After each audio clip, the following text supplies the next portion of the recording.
Hello, good evening to all of you. जय हिंद, भारत माता की जय सभी लोगों को। तो मैं आपके सामने फिर से एक नया वीडियो लेके आ गया हूँ और जो ये मेरा वीडियो है आज का वो रिलेशन में है कि अभी एक नया मुद्दा गरमाया हुआ है कि भाई इंडिया का नाम बदल के भारत रख दिया जाए। तो इसके पीछे की क्या कहानी है और ये नाम किसका दिया हुआ है, इसके ऊपर अपन डिटेल में बात करेंगे और कुछ अपन पाकिस्तान को रिलेटेड भी इसमें बात करेंगे। तो देखिए, जैसा कि यह है, देश के नाम से इंडिया हटाने का सवाल आया तो मानो हिंदुस्तान में हजारों साल के इतिहास के पन्ने ही पलट गए।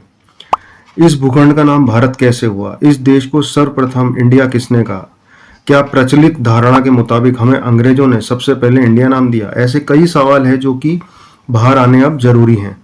संविधान में हमारे देश का नाम इंडिया और भारत दोनों ही है। यानी कोई लोग अभी इंडियन टीम भी खेलती है तो अपन बोलते हैं इंडियन टीम या भारत की टीम, कुछ भी बोल सकते हैं, कोई दिक्कत वाली बात नहीं है। हमारे देश के संविधान के अनुच्छेद 1 में नाम का परिभाषित किया गया है। इसमें कहा गया है India that is Bharat. India that is Bharat. India और भारत का विवाद खड़ा हुआ तो मंगलवार को बंगाल बीजेपी के नेता शुभेंदु अधिकारी ने कहा कि इंडिया नाम हमें अंग्रेजों ने दिया हुआ है और इसे मुक्ति पाने की अब जरूरत है। लेकिन क्या ये सच्चाई है? हम आपको बताते हैं कि हमारे देश को इंडिया नाम किसने दिया और ये नाम कैसे प्रचलित हुआ। ये मैं आप लोगों को आज ये बात क्लियर कर दूंगा। तो देखिए, इंडिया के अंदर जो है ना, ग्रीक सबसे पहले जो थे जिन्होंने इंडिया नाम दिया था या इंडिया बोला था। इंडिया शब्द का प्रयोग सबसे पहले ग्रीकों ने किया। दरअसल जब ईसा से 5वीं सदी पहले ग्रीक वासी सिंधु नदी के किनारे आए तो या फिर जब फारस के लोगों से उनका संपर्क हुआ तो उन्होंने सिंधु नदी के पार के लोगों को इंडस कहा। दरअसल ग्रीक सिंधु नदी के पार रहने वाले लोगों को हिंद्स कहना चाहते थे। बता दें कि सिंधु नदी के इस ओर रहने वाले लोगों को हिंद, हिंदू, हिंदवान, हिंदकुश, हिंदुश जैसी संज्ञाओं से बुलाया जाता था। इसी सिंधु से हिंदू नाम प्रचलन में आया और इस देश का नाम हिंदुस्तान पड़ा। ये सब तो खैर है ही जो मैंने आपको बताया है कि भैया सिंधु नदी के नाम से ही हिंदुस्तान नाम पड़ा था। तो आप ये देखिए कि हिंदस को इंडस बोला गया। ये बात हड़प्पा सभ्यता के समय की है। कुछ सौ सालों बाद जब ग्रीक और यूनानी अपने सैन्य अभियान के लिए भारत की ओर आना चाहते थे तो उन्होंने सिंधु नदी को पार करना चाहा। अब ग्रीक पहले जिन लोगों को हिंदस कहते थे उन्होंने उन्हें इंडस कहना शुरू कर दिया। दरअसल सिंधु नदी को ही यूनानियों ने इंडस कहना शुरू किया। इस नदी के किनारे विकसित सभ्यता इंडस वैली सिविलाइजेशन कहलाई। सिंधु नदी का इंडस नाम भारत आए विदेशियों ने रखा। सिंधु सभ्यता के कारण भारत का पुराना नाम सिंधु भी था, जिसे यूनानी ने इंडो या इंडस भी कहा जाता है। जब यह शब्द लैटिन भाषा में पहुंचा तो बदलकर इंडिया हो गया। यूनानी लोगों ने इसको इंडो या इंडस बोला और उसके बाद में जब ये लैटिन भाषा में पहुंचा ये नाम तो वहां से ये हो गया इंडिया। अब आप ये देखो कि पाटलिपुत्र आए मेगास्थनीज ने लिखा इंडिका किताब। दरअसल इंडिका शब्द का सबसे पहला प्रयोग मेगास्थनीज ने किया। मेगास्थनीज यूनान का एक राजदूत था जो चंद्रगुप्त मौर्य के दरबार में आया था। उसने भारत में अपने अनुभवों के आधार पर जो किताब लिखा उसका नाम इंडिका रखा। मेगास्थनीज चंद्रगुप्त मौर्य के दरबार में आया था। वह लंबे समय तक पाटलिपुत्र में रहा। तब इस देश में हिंदू, हिंदवान और हिंदू जैसे शब्द प्रचलित थे। मेगास्थनीज ने ग्रीक स्वरतंत्र के अनुसार इन शब्दों के लिए इंडस, इंडिया जैसे रूप ग्रहण किए। फिर भारत के लिए यूनान इंडिया शब्द प्रयोग करने लगे। इंडिया भारत के ताजा विवाद पर पौराणिक कथाकार देवदत्त पटनायक कहते हैं कि सिंधु संस्कृत शब्द है। हिंदू अरबी और इंडो ग्रीक। सिंधु और भारत आर्य भाषाओं से आए हैं। उन्होंने कहा कि इंडिया नाम अंग्रेजों ने वैदिक शब्द सिंधु के आधार से पैदा हुए इंदु के आधार पर दिया है। अब आप ये देखो कि इंडिया का बड़े पैमाने पर इस्तेमाल कैसे शुरू हुआ। अब ये जानना जरूरी है कि इंडिया शब्द का बड़े पैमाने पर इस्तेमाल कैसे शुरू हुआ। 1498 में पुर्तगाली यात्री वास्को डी गामा ने जब इंडिया के लिए समुद्री मार्ग की खोज की तो यूरोपियों का जत्था भारत के तट पर आने लगा। यूरोपीय शक्तियां भारत को ईस्ट इंडिया कहती थी। इसके बाद भारत आने के लिए ब्रिटेन, फ्रांस, पुर्तगाल, डच सभी ने अपनी अपनी ईस्ट इंडिया कंपनी बना ली। बता दें कि तब भारत में मुगलों के प्रभाव की वजह से हमारे देश को हिंदुस्तान के नाम से जाना जाता था। हालांकि अलग भौगोलिक वातावरण से आए यूरोपियों को इस शब्द को बोलने में परेशानी होती थी। इस बीच अंग्रेजों को पता लगा कि भारत की सभ्यता सिंधु घाटी है, जिसे इंडस वैली भी कहा जाता है। इस इंडस शब्द को लैटिन भाषा में इंडिया भी कहते हैं। तभी से उन्होंने भारत को इंडिया कहना शुरू कर दिया। धीरे धीरे ये नाम लोकप्रिय हो गया। इस तरह कहा जा सकता है कि भारत इंडिया नाम अंग्रेजों ने लोकप्रिय जरूर किया, लेकिन उन्होंने मौलिक रूप से ये नाम भारत को नहीं दिया था। भारत को ये नाम ग्रीक लोगों ने दिया था। अब है देखो, आजादी के बाद सामने आया भारत या इंडिया का सवाल। तो देश की आजादी के बाद संविधान सभा में देश के नाम पर सवाल उठा कि दुनिया में सबसे बड़े लोकतंत्र बनने की दिशा में बढ़ा ये देश किस नाम से जाना जाएगा। इस बहस में भारत, हिंदुस्तान, हिंद और इंडिया जैसे विकल्पों पर खूब चर्चा हुई। संविधान की ड्राफ्टिंग कमेटी के अध्यक्ष डॉक्टर भीमराव अंबेडकर चाहते थे कि इसको आधे घंटे में स्वीकार कर लिया जाए, लेकिन दूसरे सदस्यों ने नाम को लेकर असहमति थी, जो चाहते थे कि इंडिया और भारत जैसे शब्दों के रिश्तों का मतलब समझ लिया जाए। संविधान सभा में इस बहस में सेठ गोविंददास, कमलापति त्रिपाठी, श्रीराम सहाय, हरगोविंद पंत और हरि विष्णु कामत जैसे नेताओं ने हिस्सा लिया। हरि विष्णु कामत ने सुझाव दिया कि इंडिया अर्थात भारत को भारत या फिर इंडिया में बदल दिया जाए, लेकिन उनके बाद सेठ गोविंददास ने भारत के ऐतिहासिक संदर्भ का हवाला देकर देश का नाम सिर्फ भारत रखने पर बल दिया। इस पर बीच का रास्ता कमलापति त्रिपाठी ने निकाला। उन्होंने कहा कि इसका नाम इंडिया अर्थात भारत की जगह भारत अर्थात इंडिया रख दिया जाए।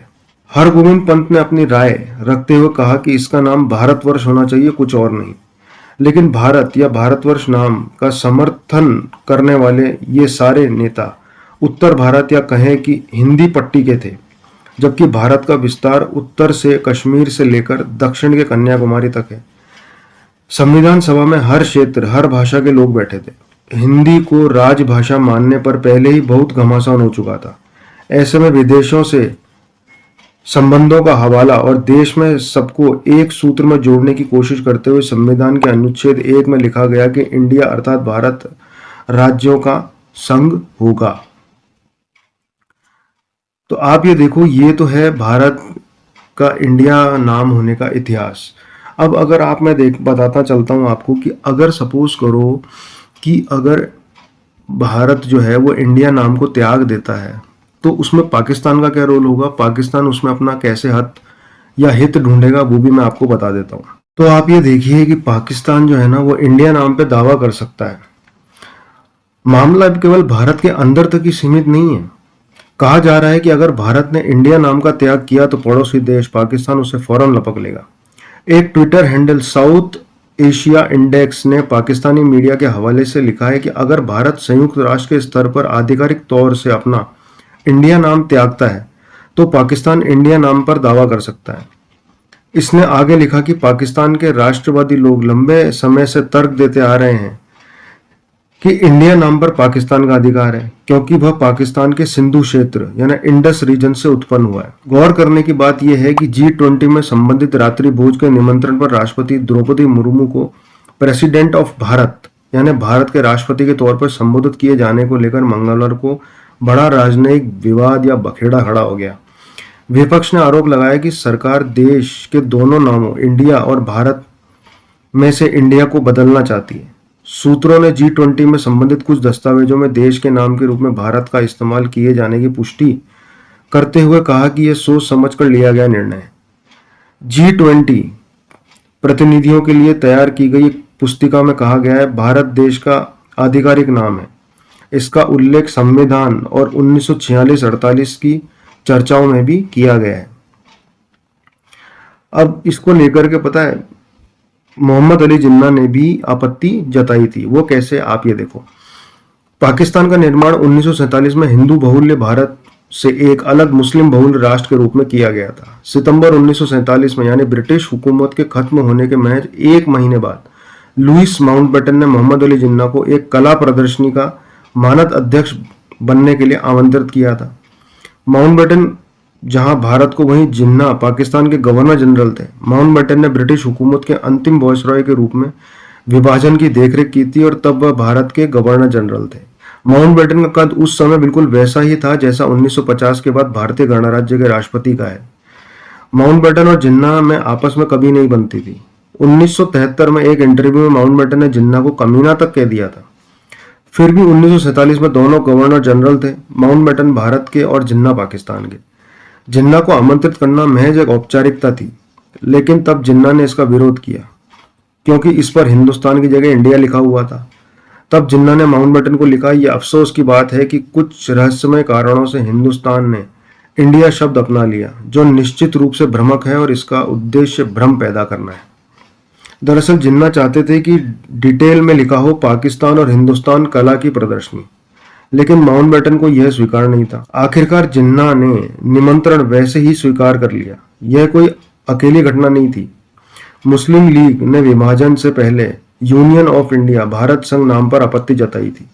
कुछ टिप्पणकारों ने तर्क दिया कि इंडिया नाम पर जिन्ना की आपत्ति से पता चलता है कि उनका अंतिम लक्ष्य पूर्ण विभाजन के बजाय किसी प्रकार का ढीला संघ या परिसंघ बनाना था। इंडिया नाम को लेकर भारतीय संघ के भीतर भी विवाद शुरू हो गया था। ब्रिटिश ने उपमहाद्वीप में अपने साम्राज्य के नाम के रूप में इंडिया शब्द को चुना था, जो ग्रीक मूल का है। इंडिया नाम को लेकर विधानसभा में भी खूब बहस हुई थी। बाद में तय हुआ कि दोनों का इस्तेमाल किया जाएगा। इंडियन आर्मी से लेकर संयुक्त राष्ट्र की सीट तक भारतीय संघ को ब्रिटिश इंडिया द्वारा प्राप्त अधिकांश कानूनी उपाधियां विरासत में मिली हैं। उच्चतम न्यायालय ने सभी उद्देश्यों के लिए इंडिया को भारत कहे जाने का निर्देश देने का अनुरोध करने वाली एक जनहित याचिका 2016 में खारिज करते हुए कहा था कि लोग देश को अपनी इच्छा के अनुसार इंडिया या भारत कहने के लिए स्वतंत्र हैं। तत्कालीन प्रधान न्यायाधीश टी.एस. ठाकुर और न्यायमूर्ति यू ललित की पीठ ने 2016 में महाराष्ट्र के निरंजन भटवाल द्वारा दायर जनहित याचिका खारिज करते हुए कहा था कि भारत या इंडिया, आप इसे भारत कहना चाहते हैं कहिए, कोई इसे इंडिया कहना चाहता है उन्हें कहने दीजिए, आपको कोई तकलीफ होनी नहीं चाहिए। तो ये है हिसाब किताब इस इंडिया और भारत शब्द का। अब ये मुझे आप बताइए कि आप इंडिया को इंडिया कहना चाहते हैं या इसको भारत कहना चाहते हैं, और अगर इंडिया कहना चाहते हैं तो क्यों कहना चाहते हैं, भारत कहना चाहते हैं तो क्यों कहना चाहते हैं। ये आप मुझे कमेंट में बताइए ताकि मुझे भी पता लगे कि भैया इंडिया ही सही रखना चाहिए या भारत इसका नाम रखना चाहिए। तो अभी जो जियो पॉलिटिकल इशू कह लो इसको, या अभी जो अपने देश में उधड़-बुन चल रही है, उसके लिए मेरा एक वीडियो है। ये आपके यूपीएससी वगैरह में बहुत काम आएगा और ये करंट अफेयर में भी है। तो ऐसे ही मेरे वीडियो देखने के लिए लाइक, शेयर, सब्सक्राइब जरूर करें। बेल आइकन की घंटी बजाना ना भूलें, नहीं तो इसके बिना मेरे वीडियो आपको टाइमली मिलेंगे नहीं। तो अगले वीडियो में मैं जल्द आपके सामने प्रस्तुत हूँगा। जब तक जय हिंद, भारत माता की जय।